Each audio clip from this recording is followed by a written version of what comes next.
اسمعوا حكايتي وقولولي اعمل ايه من غير تجريح. صاحبتي كلمتني وبتشتكي من جوزها انه بيكلم ستات كتير على النت.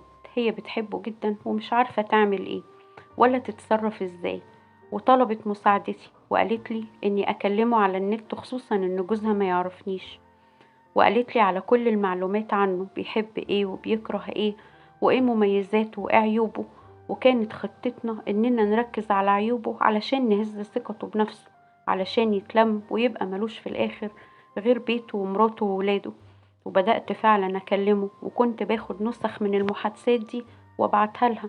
بس الغريب اني كنت برتاح معاه في الكلام، وهو كان صريح معايا جدا، مكدبش عليا. وقال لي انه متجوز، ولما سألته عن علاقته بمراته قال لي ان في مشاكل بينهم، بس مش هقدر اتكلم فيها ولا هقدر اتكلم عنها علشان انا مش بحب اتكلم عن اهل بيتي. الصراحة احترمته جدا، ولما كلمت صاحبتي قلت لها انتي ظالمة جوزك ومش فاهماه كويس، وان هي متحاملة عليه وانها لازم تغير طريقتها معاه.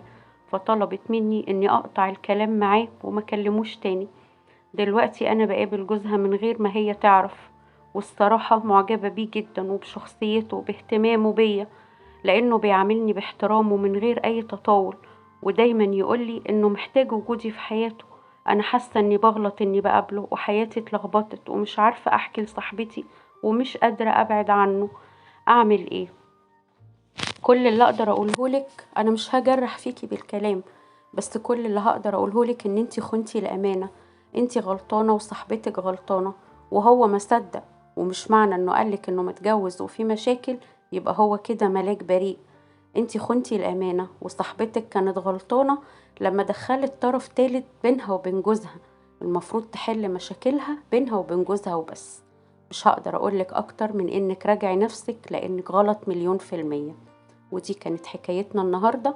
ما تنسوش اللايك والشير والسبسكرايب للقناة، واللي أول مرة يشوفنا يشترك في القناة ويفعل زر الجرس عشان يوصلكوا كل جديد. واستنوني في حكاية جديدة.